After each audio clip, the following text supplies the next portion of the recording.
Hello my lovely viewers, welcome to my channel book and cook. तो चलिए आज हम बनाएंगे बहुत ही झटपट से मज़ेदार चटपटे से बन कबाब। बहुत ही इंस्टेंटली और क्विक बन जाते हैं ये। तो चलिए रेसिपी शुरू करते हैं। तो देखिए यहाँ पर इस बोल में सबसे पहले मैं ले रही हूँ कीमा। यहाँ पर मैंने ये 500 ग्राम्स कीमा लिया है, जिसे पहले अच्छे से वॉश किया था और छन्नी में रख दिया था। अब यहाँ पर सबसे पहले ऐड कर लेंगे 1.5 चम्मच अदरक लहसुन का पेस्ट। 1 बड़ा चम्मच यहाँ पर मैं हरी मिर्चों का पेस्ट ले रही हूँ। आप चाहें तो बारीक बारीक कट करके डाल दीजिए। आधा कप यहाँ पर बारीक कटा हुआ प्याज ऐड किया है। और फिर यहाँ ऐड करेंगे कुटा हुआ धनिया, रेड चिल्ली पाउडर, थोड़ा सा धनिया पाउडर लिया है, नमक लिया है और गरम मसाला। ये सारे मसालों को इसमें ऐड कर दिया है। अब यहाँ पर मैं पुदीना ऐड कर रही हूँ, साथ ही में यहाँ पर हरा धनिया भी ऐड कर लेंगे। और फिर यहाँ ना मैं 1 अंडा यूज़ कर रही हूँ। तो यहाँ पर इस तरह से अंडा हम डाल देंगे। आधा किलो कीमे के लिए 1 अंडा काफ़ी होगा। और 1 कप यहाँ पर मैं बेसन ऐड कर रही हूँ।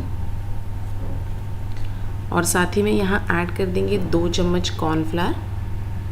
अगर कॉर्नफ्लावर आप नहीं ऐड करना चाह रहे हैं तो आप 2 से 3 चम्मच बेसन की ही क्वांटिटी बढ़ा दें। मिला लेते हैं इसे अच्छे से। देखिए इस तरह से हम इसे अच्छे से कंबाइन कर लेंगे सभी मसालों को कीमे के साथ में। और अगर आपको ये थोड़ा ज़्यादा स्टिकी सा लग रहा है तो आप 1 से 2 चम्मच बेसन और ऐड कर लीजिए। वैसे आधा किलो कीमे के लिए 1 कप बेसन परफेक्ट रहेगा। और अब यहाँ पर ना हम इसके कबाब बनाएंगे। तो यहाँ पर कबाब का साइज़ हमें बड़ा ही बनाना है, क्योंकि यहाँ हम बन कबाब बना रहे हैं। तो जो बर्गर बन का जो साइज़ आता है ना, उसके साइज़ में मैं इस तरह से बड़े से ये कबाब बना लूँगी। तो इस तरह से आप इसे फ्लैट कर लीजिए। तो देखिए यहाँ पर हमारा ये एक कबाब बनके तैयार है। ठीक इसी तरह से मैं बाकी के कबाब भी बनाकर तैयार कर लूँगी। तो इस तरह के बड़े बड़े साइज़ेस में ही हम इसे बनाएंगे, क्योंकि ये बर्गर के साइज़ से मैच हो जाए। तो उतना बड़ा ही मैंने इसे बनाया है।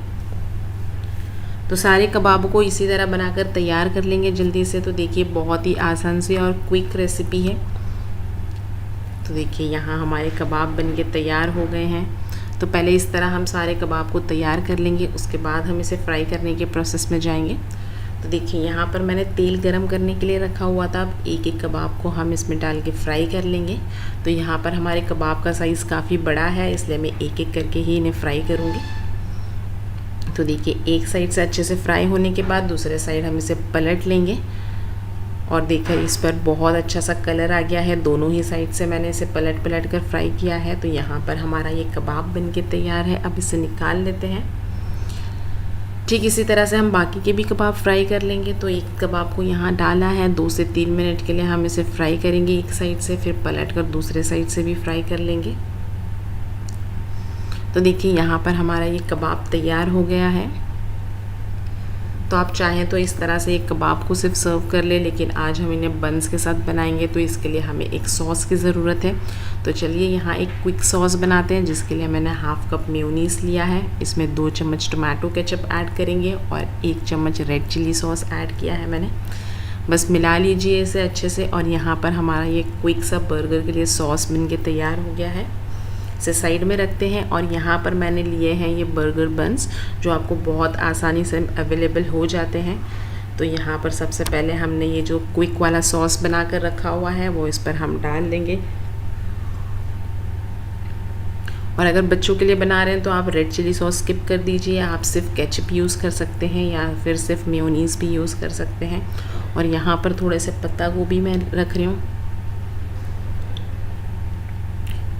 और फिर यहाँ रख देंगे हम ये जो टिक्की हमने बनाई है, जो कबाब हमने बनाए हैं। तो देखिए हमने ये बर्गर बन्स के बराबर ही बनाए हैं। और इसके ऊपर अब जाएंगे टमाटर की स्लाइसेस।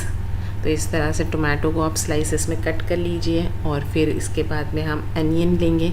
तो इस तरह से मैंने थोड़े मोटे मोटे से ये प्याज के स्लाइस भी ऐड किए हैं। और थोड़े से इसके रिंग्स भी हम रख लेंगे यहाँ पर। और अब क्या करना है, जो दूसरा वाला बर्गर का स्लाइस है, इसके ऊपर भी हम ये सॉस को अप्लाई कर लेंगे। तो यहाँ पर थोड़ा ज़्यादा ही सॉस हम अप्लाई करेंगे। और आप चाहें ना तो ये बर्गर बन्स को थोड़ा सा तवे पर सेक सकते हैं। मैंने डायरेक्टली इसी तरह से ये बर्गर बनाया है, आपकी चॉइस है। चाहे तो सेक लें या फिर बिना सेके भी ये बर्गर्स बहुत ही मज़ेदार, बहुत ही चटपटे से लगते हैं। तो देखिए यहाँ पर हमारे ये बर्गर बन्स बन के तैयार हो गए हैं। तो या तो आप इन कबाब को सिर्फ ऐसे ही पराठे, नान, पाव के साथ सर्व कर लीजिए या फिर इस तरह से बर्गर्स बना के सर्व कीजिए। आज मैं आपके साथ शेयर कर रही हूँ बहुत ही ख़ास चना चाट बनाने की रेसिपी, जो कि बहुत ही ज़्यादा चटपटी सी, मज़ेदार और साथ ही में हेल्दी भी होगी। तो चलिए शुरू करते हैं। तो देखिए यहाँ पर इस चना चाट को बनाने के लिए जो काले चने आते हैं ना, मैं उसका यूज़ कर रही हूँ। इसे मैंने ओवरनाइट के लिए भिगो दिया था, यानी कि 8 से 10 घंटे के लिए इसे अच्छे से वॉश करके भिगो दीजिए, जिससे ये अच्छे से फूल जाते हैं। इसके बाद हमने इसे प्रेशर कुक कर लेना है। सारे चनों को प्रेशर कुकर में ऐड कर लेंगे, साथ ही में इसमें पानी भी ऐड करना है, लेकिन बहुत ज़्यादा पानी नहीं ऐड करेंगे। चने के लेवल से बस 1 इंच ऊपर तक ही हमने पानी ऐड करना है। नमक ऐड कर लेंगे, 1 टीस्पून ऐड किया है मैंने, और फिर इसे एक बार स्टर करेंगे और फिर ढक्कन लगाकर इसमें 2 विसिल आने तक हमने इसे कुक कर लेना है, जिससे ये अच्छे से सॉफ्ट हो जाते हैं। तो जैसे ही 2 विसिल आ जाती है, प्रेशर को रिलीज़ होने देंगे, उसके बाद हमने ढक्कन को खोल लेना है। तो 2 विसिल में ये अच्छे से गल जाते हैं, अच्छे से सॉफ्ट हो जाते हैं। तो चेक कर लेते हैं। तो देखिए चना हमारा जो है वो अच्छे से सॉफ्ट हो गया है। अब हमने इसे निकाल लेना है। तो यहाँ मैं इसे एक स्ट्रेनर में निकाल कर साइड में रख दूँगी। अब ये काफ़ी गर्म है। तो सारे चनों को निकाल लेना है प्रेशर कुकर से, और इसका पानी हम फेंकेंगे नहीं, काफ़ी न्यूट्रिशियस होता है चने का पानी। और यहाँ अब हमने रेडी कर लेना है एक मसाला, जिसके लिए लिया है 1 टीस्पून धनिया पाउडर, 1 टीस्पून कश्मीरी लाल मिर्च, 1 टीस्पून भुने हुए ज़ीरे का powder, 1 teaspoon chaat masala, half tea spoon यहाँ पर काला नमक लिया है। ये ज़रूर से ऐड कीजिए, चाट में इसका बहुत अच्छा टेस्ट आता है। 2 चम्मच के बराबर पानी ऐड किया है। इसे अच्छे से स्टर कर लेंगे। इन मसाले को हमने तेल में डाल के भूनना है, तो मसाले हमारे जले नहीं, इसलिए हमने इसमें पानी डाल के ये मसाला तैयार कर लिया है। तो देखिए हमारा मसाला तैयार हो चुका है, इसे साइड में रखते हैं। अब यहाँ एक कढ़ाई में ऐड कर लेना है 1 टेबलस्पून ऑयल, और जैसे ही ऑयल गर्म हो जाता है, इसमें हाफ़ टी स्पून ज़ीरा ऐड किया है। ज़ीरे को अच्छे से सौटे कर लें। ये जैसे ही क्रैकल हो जाता है, इसमें हमने जो मसाला तैयार करके रखा हुआ है, सारे मसाले को इसमें हम ऐड कर लेंगे। फ्लेम को थोड़ा मीडियम रखकर इसे अच्छे से भून लेना है। मसाले की बहुत अच्छे से भुनाई करेंगे 1 से 2 मिनट के लिए। तो ऑयल सेपरेट होने लगे और इसमें से बहुत अच्छे से खुशबू आने लगती है, यानी कि हमारा मसाला अच्छे से भुन चुका है। तो देखिए ये अभी थोड़ा सा थिक भी हो गया है और मसाले में से बहुत ही अच्छी सी खुशबू भी आ रही है। तो अब हम इसमें थोड़ा-सा पानी ऐड करेंगे। तो जो चना हमने बॉईल किया हुआ था, वही पानी हम इसमें ऐड कर लेंगे। उस पानी को हमने फेंकना नहीं है, काफ़ी न्यूट्रिशियस होता है वो पानी। तो उसमें से 1/4 कप के बराबर मैं पानी इसमें ऐड कर रही हूँ, और फिर से हमने इसे 1 से 2 मिनट के लिए अच्छे से पका लेना है। क्योंकि चने का पानी बिल्कुल हमने ड्राई कर लिया है, चने में पानी बिल्कुल नहीं है। तो बस इसमें जैसे एक उबाल आ जाता है, सारे चने हमने इसमें ऐड कर लेने हैं। तो जब आप इस तरह से चने इसमें ऐड करेंगे, तो चने पानी के साथ सारे मसाले भी अब्ज़ॉर्ब कर लेगा, और उस पर एक मसाले की बहुत अच्छी सी कोटिंग भी आ जाती है। तो फिर से हमने इसे 1 से 2 मिनट के लिए इस तरह से स्टर करते हुए पका लेना है। तो आप देखेंगे 1 से 2 मिनट में चनों पर सारा ही मसाला बहुत अच्छे से लग जाता है। पूरी तरह से हमने इसे ड्राई नहीं करना है, क्योंकि चने जो होते हैं वो ड्राई बहुत जल्दी से हो जाते हैं। इसके बाद हम इसमें ऐड कर लेंगे इमली का पल्प, थोड़ी-सी खटास के लिए, जिससे कि इसमें बहुत ही चटपटा-सा फ्लेवर आ जाएगा। तो खटास के लिए आप चाहें तो इमली भी ऐड कर सकते हैं, इमली के साथ नींबू का रस ऐड कर लीजिए, चाट मसाला ऐड कर लीजिए। काफ़ी सारे ऑप्शंस हैं इसे चटपटा बनाने के लिए। अच्छे से स्टर कर लेंगे, और फिर हमने फ्लेम को ऑफ़ कर देना है, और ये सारे मसालों को चने में ऐसे ही छोड़ देना है, ताकि जो भी मसाले हैं चने उसे बहुत अच्छे से एब्ज़ॉर्ब कर लें।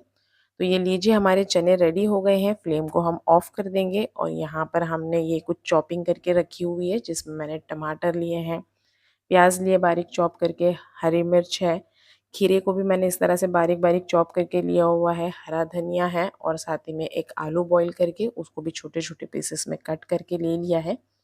तो आप जब भी चना चाट बनाएँ, तो इस तरह की पहले आप चॉपिंग करके तैयार कर लीजिए, और उसके बाद चना चाट हमारी बहुत ही झटपट बन के तैयार हो जाती है।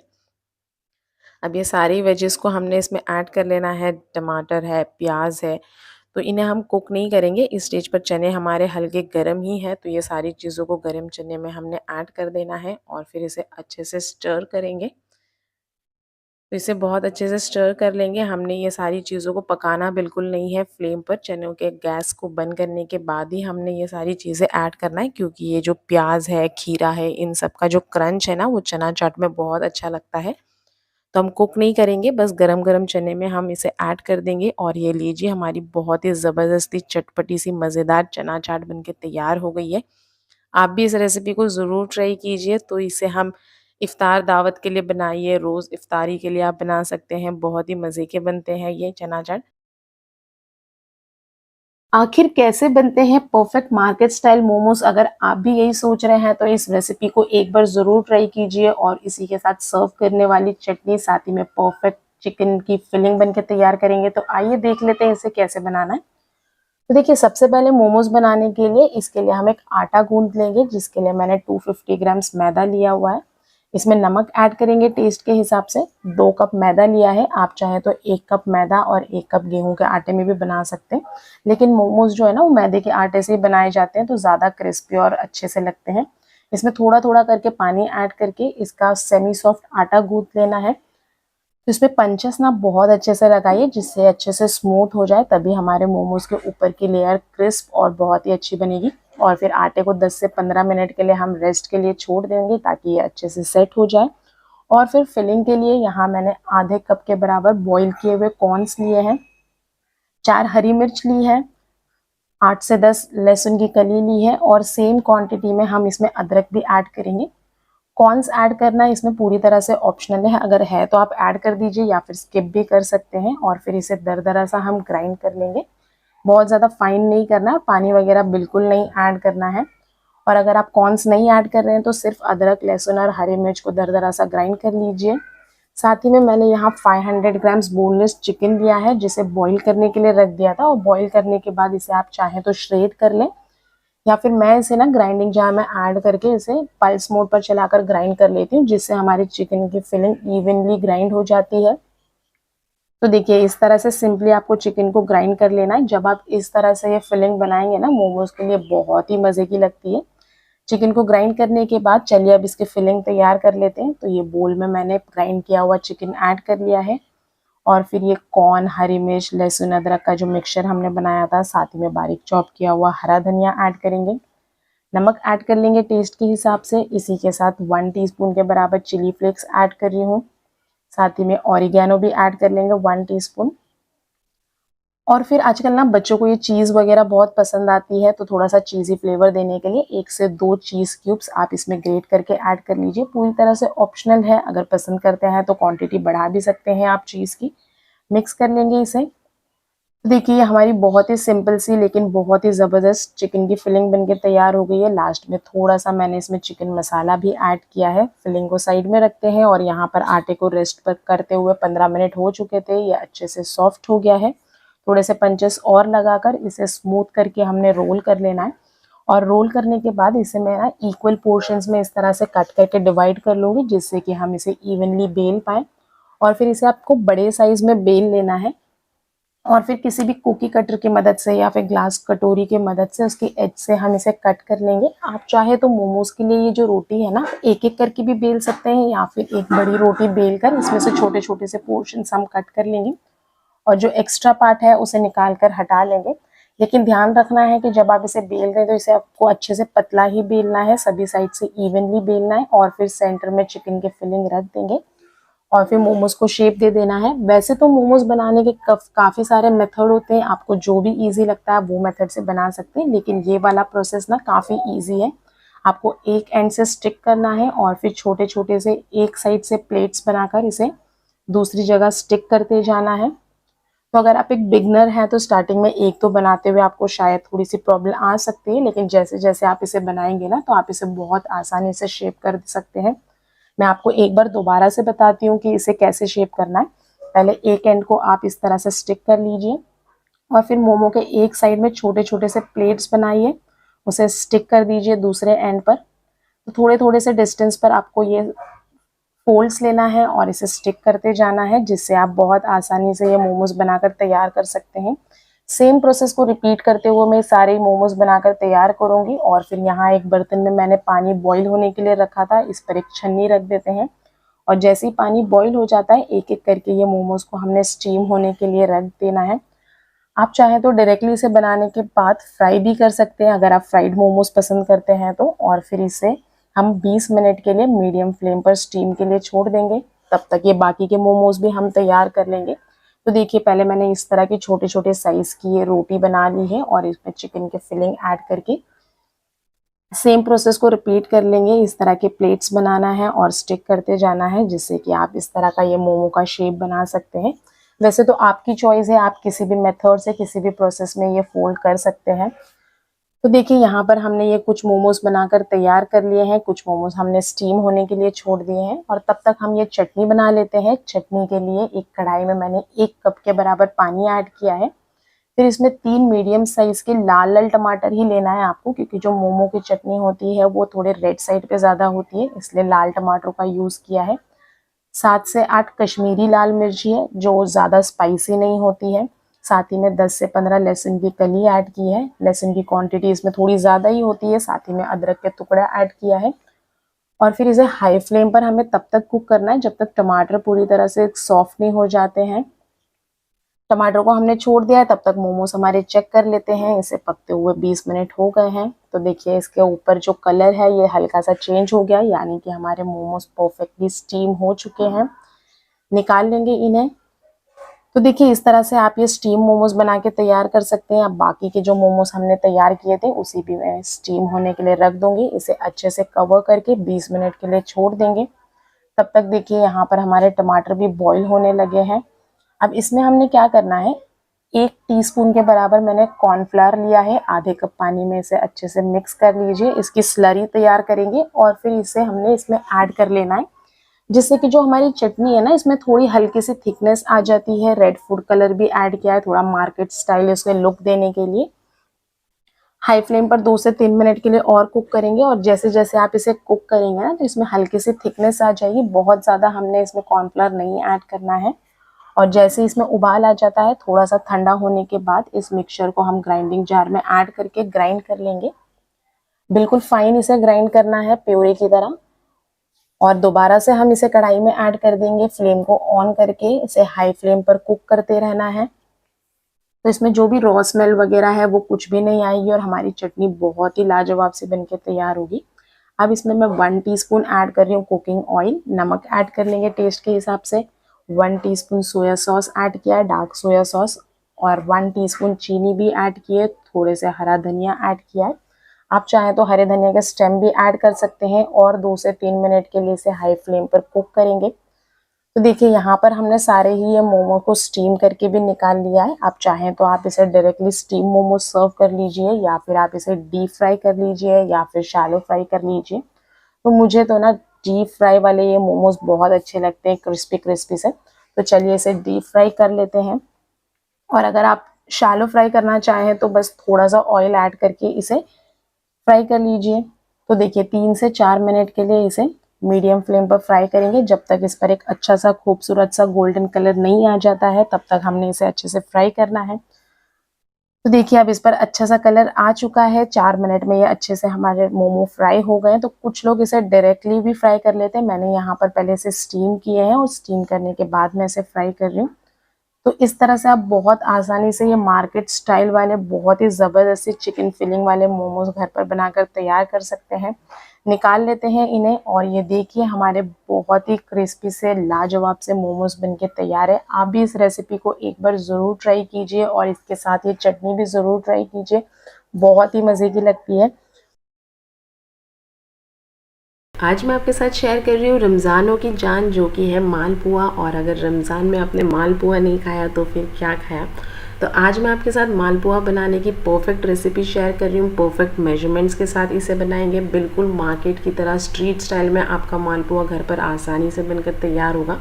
तो चलिए रेसिपी शुरू करते हैं। तो देखिए यहाँ पर इन मालपुआ को बनाने के लिए सबसे पहले हमें दूध चाहिए होगा। तो मैं 2 कप दूध का इस्तेमाल कर रही हूँ। मैंने फुल फैट दूध लिया हुआ है। आपके घर पर जो भी अवेलेबल हो आप वो दूध ले सकते हैं। और इस रेसिपी के लिए आप अपने घर के कोई भी कप या कटोरी का मेजरमेंट सेट कर लीजिए। सभी चीज़ें उसी के मेजरमेंट से लीजिए। दूध को हाई फ्लेम पर रख दिया है एक उबाल आने के लिए। और जैसे ही दूध में उबाल आ जाता है फ्लेम को लो करेंगे, थोड़ा सा स्टर कर लेंगे और उसके बाद ही हमने इसमें चीनी ऐड करना है।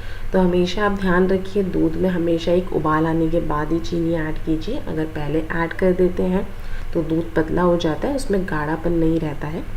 तो यहाँ पर 2 कप दूध में मैंने 3/4 कप चीनी ऐड की है, यानी कि 1 कप से थोड़ी सी कम हमने चीनी लेनी है। वैसे आप मिठास अपने हिसाब से कम ज़्यादा थोड़ा सा कर सकते हैं, लेकिन 3/4 कप चीनी इसमें परफेक्ट रहेगी। चीनी को मेल्ट होने देते हैं और जैसे ही चीनी मेल्ट हो जाएगी इसमें 2 से 3 मैंने इलायची क्रश करके डाली है और थोड़ा सा फूड कलर ऐड करेंगे। फूड कलर ऐड करना पूरी तरह से आपकी चॉइस है, आप स्किप भी कर सकते हैं, लेकिन मार्केट में जिस तरह के मालपुए मिलते हैं ना उस पर इस तरह का ये येलो कलर होता है, तो बिल्कुल मार्केट जैसा लुक देने के लिए हमने इसमें थोड़ा सा फूड कलर ऐड कर दिया है। स्टर कर लेंगे 1 से 2 मिनट के लिए और बस हमें फ्लेम को ऑफ कर देना है और दूध को अच्छे से ठंडा होने देना है, क्योंकि जो नेक्स्ट प्रोसेस है उसके लिए हमें नॉर्मल टेम्परेचर का दूध चाहिए होगा। तो दूध को हम ठंडा कर लेते हैं। उसके बाद जैसे ही दूध ठंडा हो जाता है इसे हम एक दूसरे बोल में निकाल लेंगे और अब सारा ही प्रोसेस हमने इस बोल में करना है। जैसे ही दूध ठंडा होता है अब इसमें हम ऐड कर लेंगे मैदा। तो आपको ध्यान रखना है गर्म दूध में अब कभी नहीं ऐड करें। दूध हमारा नॉर्मल टेम्परेचर पर आने के बाद मैं इसमें थोड़ा थोड़ा करके मैदा ऐड करूँगी। अब मैदा भी हम इसमें ऐड कर रहे हैं 2 कप, तो थोड़ा थोड़ा करके इस तरह से हम मैदा ऐड करते जाएंगे। इसे चलाएंगे, अच्छे से मिक्स कर लेंगे। वैसे तो इस रेसिपी को आप बिना दूध के भी बना सकते हैं, यानी कि दूध की जगह आप पानी का भी यूज़ कर सकते हैं, लेकिन जैसे मैं कहती हूँ कि डेज़र्ट्स हमेशा दूध में ज़्यादा अच्छे लगते हैं। अगर आप पानी यूज़ करेंगे तब भी ये इतने ही परफेक्ट और अमेजिंग बनेंगे, लेकिन दूध का इसका टेस्ट ज़्यादा अच्छा हो जाएगा। तो थोड़ा थोड़ा करके मैंने देखिए 2 कप मैदा इसमें डाल दिया है। इसे चला लेंगे, अच्छे से मिक्स कर लीजिए इस बैटर को। लेकिन अभी इसमें मुझे कुछ थोड़े से लम्प्स नज़र आ रहे हैं, तो अब हम एक विस्क की मदद से इसे अच्छे से मिक्स करेंगे ताकि ये बिल्कुल लम्प फ्री और स्मूथ सा हमारा बैटर बन जाए। तो 2 से 3 मिनट के लिए इस तरह से हम लगातार इसे विस्क कर लेंगे। तो देखिए अब इसके सारे ही लम्प्स गायब हो चुके हैं। हमने इसे बहुत अच्छे से मिक्स किया है, बिल्कुल स्मूथ सा हमारा ये बैटर बनके तैयार हो गया है। इसकी कंसिस्टेंसी परफेक्ट है, तो चेक कर लेते हैं इसकी कंसिस्टेंसी कैसी है। तो इस तरह से एक स्पैटुला की मदद से जब हम इस बैटर को गिराएंगे ना, तो देखिए ये एक साथ नहीं गिर रहा है, थोड़ा थोड़ा करके रिबन कंसिस्टेंसी में गिर रहा है, यानी कि हमारा बैटर बिल्कुल परफेक्ट है। क्योंकि अभी इसमें अंडे भी जाएंगे तो थोड़ा सा और पतला होगा, तो थोड़ा हमें थिक बैटर ही चाहिए। इस तरह का रिबन कंसिस्टेंसी में हमारा बैटर रेडी है। इसे 5 मिनट का हम रेस्ट दे देंगे। इस तरह के बैटर को ना आप बनाकर 2 से 3 दिन के लिए फ्रिज में रख सकते हैं, और जब भी आप मालपुआ बनाएं तो इसे थोड़ा टाइम पहले निकाल दें और फिर अंडे डाल के इसे फटाफट से आप मालपुए तैयार कर सकते हैं। तो यहाँ पर हमारी क्विक सी रबड़ी बनाने के लिए मैं 3 चम्मच इसमें ऐड कर रही हूँ कंडेंस मिल्क, साथ ही मैं इसमें 3 चम्मच के बराबर फ्रेश क्रीम ऐड कर रही हूँ और साथ ही में 2 चम्मच दूध ऐड कर रही हूँ। तो यहाँ पर आपकी चॉइस है, आप चाहे तो यहाँ रबड़ी की रेसिपी भी मैंने अपने चैनल पर अपलोड की है, तो आप उस तरह से रबड़ी बना लें। मैं उसके लिंक आपको डिस्क्रिप्शन में दे दूँगी, या फिर इस तरह से कंडेंस मिल्क और फ्रेश क्रीम से आप बना सकते हैं। तो ये लीजिए हमारी क्विक सी रबड़ी तैयार है। और थर्ड ऑप्शन ये है कि घर में जो दूध होता है उसकी मलाई में थोड़ी सी चीनी ऐड कर लीजिए, वो भी आप मालपुए के साथ यूज़ कर सकते हैं। तो लीजिए रबड़ी तैयार है। हमने मैदे को भी बैटर को 5 मिनट के रेस्ट के लिए छोड़ दिया था, ये अच्छे से सेट हो गया है। तो चलिए अब मालपुए बना लेते हैं। तो इसके लिए आपको मेजरमेंट अपने कटोरी कप के हिसाब से सेट कर लीजिए। तो ये हाफ़ कप मैंने बैटर लिया है, इसे हम एक दूसरे बोल या दूसरे बर्तन में निकाल लेंगे। तो वैसे मार्केट में वो लोग एक साथ बहुत सारे अंडे डाल देते हैं, लेकिन हमारे पास इतनी बड़ी कढ़ाई अवेलेबल नहीं होती है, इसलिए हम एक एक करके इन मालपुए बनाएंगे। तो हाफ़ कप बैटर लेना है, उसमें एक अंडा हमने डाल दिया है और अंडे को बहुत अच्छी तरह से फेंट लेना है बैटर के साथ में। देखिए बहुत अच्छे से कंबाइन हो गया है, हमने बहुत अच्छे से फेंट लिया है। इसे अच्छे से विस्क होने के बाद हम इसे गर्म तेल में डालेंगे। तो जब आप इसे तेल में डालते हैं आपको 2 बातों का ख्याल रखना है कि तेल अच्छे से गर्म होना चाहिए, और जो कढ़ाई या पैन आप यूज़ कर रहे हैं वो फ्लैट बॉटम वाला होना चाहिए। राउंड बॉटम फ्लैट वाले कढ़ाई में आपके मालपुए ख़राब हो सकते हैं और इतने बड़े साइज़ के बिल्कुल मार्केट की तरह नहीं बनेंगे। तो देखिए मैंने यहाँ पर फ्लैट बॉटम का ये पैन ले लिया है और सारे ही बैटर को एक साथ आपको डाल देना है। इसको फैलाना वगैरह बिल्कुल भी नहीं है, ये खुद ब खुद गरम तेल में जाते ही ये फैल जाता है। तो जब आप इस तरह के फ्लैट बॉटम पैन में बनाएंगे ना तो ये ऑटोमेटिकली पैन के साइज़ में फैल जाता है। और फिर डालने के बाद आपको इसको 2 से 3 मिनट के लिए बिल्कुल भी नहीं चलाना है। इसके एजेस को आप चेक करते रहिए, अगर थोड़े से गोल्डन कलर उस पर आ जाता है यानी कि वो सेक गया है। अब इसके बाद ही हमें इसे पलटना है। तो देखिए एक साइड से इस पर अच्छा सा कलर आ गया है, बहुत केयरफुली आपको 2 चम्मच की मदद से इसे पलट लेना है। तो देखिए हमारे मालपुए पर बहुत ही खूबसूरत सा कलर आ चुका है एक साइड पर। अब दूसरे साइड पर भी हम इसी तरह इसे फ्राई करेंगे ताकि दोनों ही साइड से हमारा मालपुआ परफेक्टली फ्राई हो जाए, दोनों ही साइड से एकदम क्रिस्प। और देख सकते हैं आप ये कितना ज़्यादा फ्लफ़ी सा बना है और इसके जो एजेस है ना काफ़ी क्रिस्प सी बनती है, जो खाने में बहुत अच्छे लगते हैं। तो देखिए हमने 2 से 3 मिनट के लिए दूसरे साइड से भी फ्राई किया हुआ है। अब इसे निकाल लेते हैं। तो देखिए हमारा बहुत ही लाजवाब सा बिल्कुल मार्केट स्टाइल में, स्ट्रीट स्टाइल ये मालपुआ बनके तैयार हो गया है। निकाल लेते हैं। तो इतने बैटर में आप आराम से 4 बड़े साइज़ के मालपुए बनाकर तैयार कर सकते हैं। तो बहुत ही कम प्राइस में लो बजट ये रेसिपी है, आप घर में बहुत सस्ते में इसे बनाकर तैयार कर सकते हैं।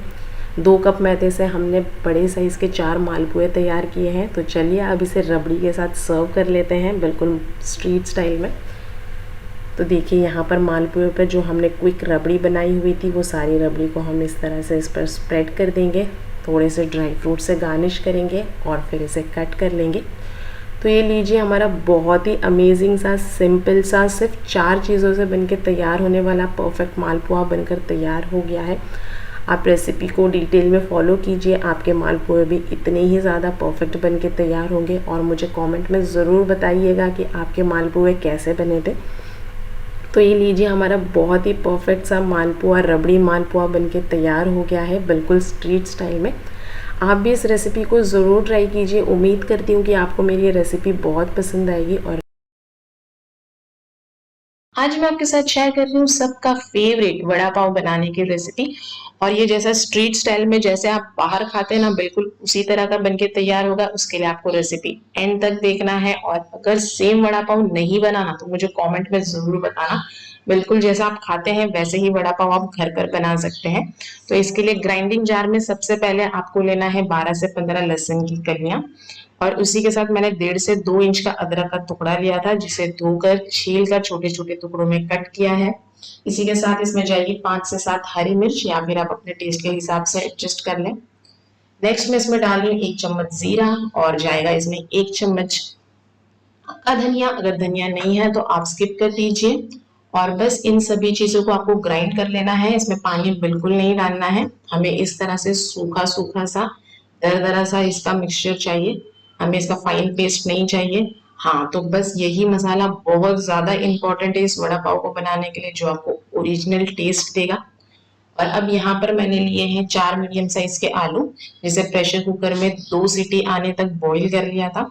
और फिर इसे इस तरह से मैश कर लेंगे। आप मैशर से कर लें, हाथ से कर लें, या फिर इस तरह से फोक से कर लें। तो मैंने चारों आलू को मैश कर लिया है। और अब यहाँ पर रखना है एक पैन, जिसमें जाएगा 2 से 3 चम्मच तेल। और जैसे ही तेल गर्म हो जाता है इसमें डालेंगे 1 चम्मच राई। राई क्रैकल होने के बाद इसमें जाएंगे 5 से 7 कड़ी पत्ते, थोड़ी सी हींग जाएगी। और अब जो हमने मसाला बनाया था, ये सबसे ज्यादा इंपॉर्टेंट इंग्रेडिएंट है, इसे भी तेल में डाल देना है। और बस 1 से 2 मिनट तक हम इसे पकाएंगे, ताकि इसमें जो रॉ स्मेल है अदरक लहसुन मिर्ची की वो निकल जाए। तो बस 1 से 2 मिनट पकाना है आपको इसे। ये मसाला आपको ओरिजिनल वड़ा पाव का टेस्ट देगा। नेक्स्ट इसमें डालेंगे हल्दी, हल्दी थोड़ी ज्यादा ही डालना है। नेक्स्ट नमक डाल देते हैं टेस्ट के हिसाब से। मिक्स कर लेते हैं एक बार इसे फिर से।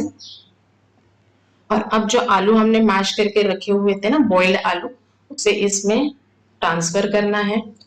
मिक्स कर लेते हैं अच्छी तरीके से, ताकि जो मसाला है वो पूरी तरह से आलू पर लग जाए।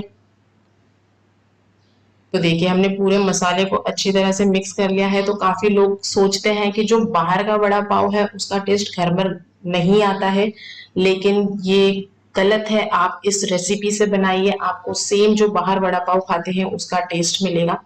थोड़ा सा हरा धनिया डाल दिया है, मिक्स कर लेते हैं। तो वाव, इसमें से बहुत ही अच्छी खुशबू आ रही है, जैसा आप बाहर वड़ा पाव खाते हैं बिल्कुल उसी तरह की। तो देखिए हमारा जो वड़ा पाव की जो फिलिंग है वो तैयार हो गई है। इसे ठंडा होने के लिए छोड़ देंगे कुछ टाइम के लिए, फिर उसके बाद हम इसके वड़े बनाएंगे। नेक्स्ट, जो वड़ा पाव के साथ आपने जो ट्रेडिशनल लाल सूखी चटनी खाई होगी वो चटनी हम बना रहे हैं। तो उसके लिए हमें चाहिए खोपरा, जो सूखा खोपरा आता है उसे इस तरह से ग्रेट कर लिया था और इसे थोड़ा सा रोस्ट कर लें। कलर चेंज होने तक नहीं करेंगे, बस हल्का सा इसमें क्रिस्पीनेस आ जाए, बस तब तक ही हमें इसे रोस्ट करना है। इसकी जगह आप खोपरे का बुरादा भी ले सकते हैं। तो देखिए बस ये रोस्ट हो गया है हल्का सा, इसे निकाल लेंगे। तो ये जो ट्रेडिशनल चटनी वड़ा पाव के साथ इसका बेस्ट कॉम्बिनेशन है, तो इस चटनी के साथ ही आप इसे सर्व कीजिए। नेक्स्ट, यहाँ पर मैंने ली है 10 से 12 लाल मिर्च और उसी के साथ कुछ लहसुन की कलियां ली हैं, जिसका छिलका नहीं निकालना है हमें। तो हम इसे भी रोस्ट कर लेंगे, बहुत ज्यादा नहीं करना है। लाल मिर्च जो है वो काली नहीं पड़ना चाहिए, बस हल्का सा रोस्ट करना है। लहसुन को भी रोस्ट कर लेते हैं, थोड़ा सा ज्यादा टाइम लेते हैं इसलिए हमें 1 मिनट और इसे करना है। और फिर बस लहसुन भी रोस्ट हो गया है, इन सभी चीजों को निकाल लेंगे। ये सूखी चटनी को आप 8 से 10 दिन बाहर रख के स्टोर कर सकते हैं, और अगर आप फ्रिज में रख के स्टोर कर रहे हैं तो महीनों तक आप इसे स्टोर कर सकते हैं। यहाँ पर मैंने लिए हैं 2 से 3 चम्मच सिंगाना, जिसे मैंने रोस्ट कर लिया था, उसका छिलका निकाल लिया है। और बाकी की चीजें जो हमने रोस्ट करके रखी हुई थी, हल्की सी जो पैन में सेकी थी, इन सभी चीजों को हम डाल देंगे ग्राइंडिंग जार में। और फिर इसमें 1 चम्मच जाएगी कश्मीरी लाल मिर्च, जो कि इसे अच्छा सा कलर देगी, जो ओरिजिनल चटनी का कलर होता है ठीक उसी तरह से। तो देखिए हमने इसे ग्राइंड कर लिया है, तो हमारी ये सूखी वाली लाल चटनी तैयार है जो वड़ा पाव के साथ खाई जाती है। देखिए ये ट्रेडिशनल चटनी बहुत ही डिलीशियस लग रही है। अब इसे रखते हैं साइड में। जो मसाला हमने तैयार किया था ये ठंडा हो गया है, अब इसके बड़े बनाना शुरू करते हैं। तो बड़े आप अपने हिसाब से बना लीजिए, उसका साइज जैसा आप पसंद करते हैं। या तो आप इस तरह के राउंड बनाइए, या फ्लैट जो टिक्की होती है, कटलेट होते हैं, उसके शेप में बना लीजिए। तो मैं इस तरह के राउंड बड़े बना रही हूँ। तो जो बाहर भैया बनाते हैं ना, उनको कॉपी करने के लिए मैं सोच रही हूँ, इसलिए मैं एक हाथ से ऐसे ट्राई कर रही हूँ। तो देखिए हमारे बड़े बन के तैयार हो गए हैं, सभी बड़ों को मैंने बना लिया है। तब तक तेल भी गर्म होने के लिए रख देते हैं लो फ्लेम पर। और अब हम इसके लिए रेडी करते हैं बेसन, जिसमें जाकर हम इसे कोट करने वाले हैं। तो यहाँ पर मैं ले रही हूँ 1.5 कप बेसन, करीब पाव किलो के बराबर 250 ग्राम्स बेसन है। इसमें जाएगा थोड़ा सा नमक, और बस 1 से 2 पिंच सोडा डालना है। सोडा ज्यादा बिल्कुल नहीं डालना। नेक्स्ट, इसमें अब थोड़ा थोड़ा करके हमें पानी डाल के इसका एक घोल तैयार करना है, बिल्कुल लम्प फ्री, किसी भी तरह के इसमें गुठलियां गांठें नहीं होना चाहिए। इस तरह का स्मूथ बैटर चाहिए, बहुत ज्यादा पतला नहीं, बहुत ज्यादा गाढ़ा नहीं, बस ऐसा ही बैटर चाहिए। और आप चाहे तो इसमें थोड़ी सी हल्दी भी डाल सकते हैं कलर के लिए। और फिर जो वड़े हमने बनाए थे ना, वो एक एक करके हम इसमें डिप करेंगे, और फिर अब ये जाएगा कढ़ाई में। तो जब वड़े ज्यादा तेल में और कढ़ाई में तलते हैं ना, तो वो बहुत ही ज्यादा उस पर अच्छा सा कलर आता है। तो आप ट्राई कीजिए कि आप ज्यादा तेल में डीप फ्राई कीजिए इन वड़ों को। और बस हमें इसे ज्यादा फ्राई नहीं करना है, गोल्डन कलर हमें इस पे बिल्कुल नहीं चाहिए, इस तरह के येलोइश ही चाहिए हमें ये वड़े। तो बस ये वड़े बनके तैयार है, इन्हें हम निकाल लेते हैं। तो देखिए लग रहा है ना बिल्कुल स्ट्रीट स्टाइल में बने हुए वड़े। अब इस वड़े के साथ सर्व की जाती है हरी मिर्च। तो ये हरी मिर्च को मैंने बीच में से कट कर लिया है, और फिर इसे तेल में डाल के हम फ्राई कर लेते हैं। तो ये हरी मिर्च भी हमारी तैयार हो गई है। तो देखिए हमारे परफेक्ट मुंबई स्टाइल में वड़ा पाव बन के तैयार है। अब इसे हम सर्व करेंगे पाव के साथ। पाव के बिना तो बड़ा अधूरा होता है। इस पर लगाएंगे थोड़ी सी हरी चटनी, और जो लाल सूखी चटनी हमने बनाई थी ना, जो वड़ा पाव के साथ बहुत ही डिलीशियस सी लगती है, इतने सारे स्पाइसेस का कॉम्बिनेशन, मजा ही आ जाता है ऐसा वड़ा पाव खाकर। तो देखिए हमारा वड़ा पाव, मुंबई का वड़ा पाव बनके तैयार हो गया है। इसे थोड़ी सी और चटनी के साथ सर्व करते हैं।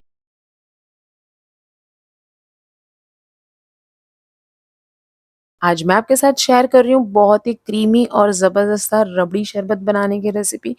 बहुत ही लाजवाब और अमेजिंग सा ये शरबत बनके तैयार होता है। तो आइए देख लेते हैं इस रबड़ी शरबत को कैसे बनाना है। तो देखिए, सबसे पहले हमें चीनी को कैरेमलाइज़ करना है। तो यहाँ पर मैंने पैन को मीडियम फ्लेम पर रखा हुआ है और इसमें ऐड कर देंगे 3/4 कप चीनी, यानी कि 1 कप से थोड़ी-सी कम मैंने चीनी ली है। अगर आप मिठास थोड़ी ज़्यादा पसंद करते हैं तो 1 कप चीनी ऐड कीजिए और आप देखेंगे ये धीरे-धीरे से इस तरह से मेल्ट होना शुरू हो जाएगी। फ्लेम को मीडियम टू लो ही रखिए, बिल्कुल भी हाई नहीं करना है क्योंकि चीनी बहुत जल्दी से ये जलना शुरू हो जाती है। तो इसी तरह मैं 5 से 7 मिनट इसे मीडियम फ्लेम पर मेल्ट होने दूँगी। तो आप देख सकते हैं कि चीनी मेल्ट हो चुकी है पूरी तरह से। बस इसे हम बहुत ज़्यादा नहीं पकाएँगे क्योंकि अगर आपने इसे बहुत ज़्यादा अगर पका दी तो ये हार्ड होना शुरू हो जाएगी। और जैसे ही चीनी मेल्ट हो जाएगी इसमें हमने दूध ऐड करना है। तो पहले मैं इसमें थोड़ा ही दूध ऐड कर रही हूँ, फिर इसे थोड़ा-सा स्टर कर लेंगे। एक बार स्टर करने के बाद ही हमने इसमें सारा दूध ऐड करना है। तो देखिए, यहाँ पर मैंने 1 लीटर दूध का इस्तेमाल किया है। ये फुल फैट दूध मैंने लिया हुआ है। आपके पास जो भी दूध अवेलेबल हो आप वो ले सकते हैं और चीनी को इसमें अच्छे से घुलने देते हैं।